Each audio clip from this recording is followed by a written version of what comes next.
Hi everyone, Γεια σας και καλώς ήρθατε to another episode of Dimitra's Dishes. If you love Spanakopita, Greek spinach pie, you're going to love this version. We're going to be making Spanakopita twists, crispy phyllo that's going to be filled with that classic spinach, feta, and herb filling. So delicious, very easy to make. They're also very beautiful and extra crispy because we roll them up and then we twist them to create lots of crinkles that become very crunchy in the oven. These are beautiful if you're thinking about hosting a brunch or if you want to serve something special for a dinner party. These are delicious. They go great with everything. You could serve them as an appetizer, with soups or salads, or just for the heck of it. Let me show you how I make them. We're going to begin by making the Spanakopita filling. So I have 6 scallions and a little bunch of dill here. I'm using fresh dill today, but if you can't find it, you can substitute dry dill for this recipe. It works beautifully. Make sure you wash the scallions and the dill really well and then dry them. I'm going to thinly slice these scallions. I have 6 of them. Thinly slice them all the way down to the light green parts and set them aside. You can use the ends in salads or stews or anything else, so don't throw them away. Save them for another recipe. And then I'll finally chop the dill, get rid of the thick stems. And now this is ready to go. My cream cheese is at room temperature. So cream cheese is not a traditional ingredient in Spanakopita, but I find that it works so well. In Greece, we either leave the cream cheese totally out or we'll use mizithra or extra feta cheese. But the cream cheese thickens the filling a little bit and kind of helps everything stick together. I absolutely love it. If you don't have it, you don't have to use it. You can use ricotta cheese instead. So the cream cheese is going in the mixer that's fitted with the paddle attachment. I'll add the scallions and the dill to this with a little bit of olive oil, and I'll mix it until everything is incorporated. Then I'll add 3 eggs that are at room temperature, mix those in really well, and we're going to add the spinach a little bit at a time. This is 1 pound or about 500 grams of baby spinach leaves.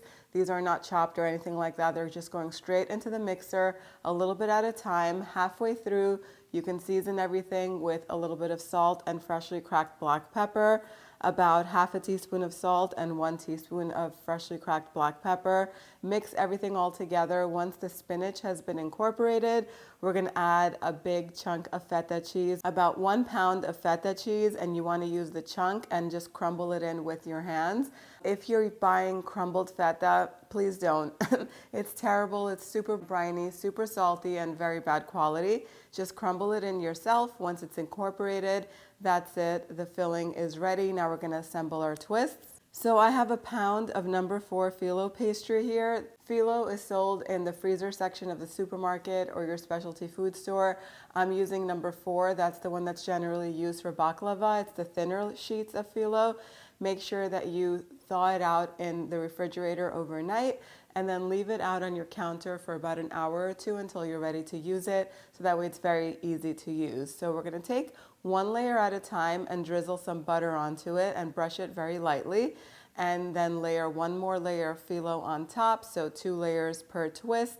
And again, we're going to drizzle it with butter, brush it really generously so that way it's covered with butter as much as you can. And then we're going to scrunch it up a little bit and leave the center area for the filling. So you don't have to go too heavy with the filling.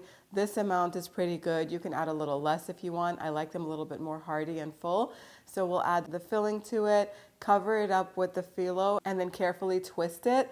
The more of those like ridges and wrinkles are in the phyllo, the crispier it's going to get. So we're going to keep doing this 2 layers at a time with the filling, twisting it and setting it aside until we're done with all of the filling. So my filling is finished and I have a few layers of phyllo left. I'm not going to let them go to waste.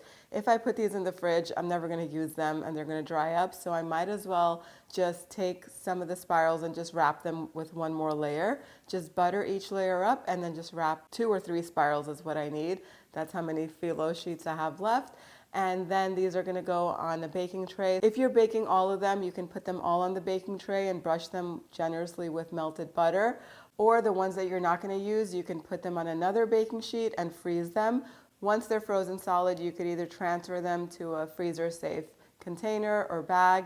or wrap them with foil and plastic wrap. They'll stay fresh in the freezer for 2 to 3 months, and you can just bake them straight out of the freezer. Those ingredients will be on the blog post, so you can look out for those. My oven is preheated to 400 degrees Fahrenheit. These are gonna go on the center rack for now for 35 minutes, and then I'm gonna move them to the bottom rack for another 10 minutes, so that way the bottom gets nice and crispy.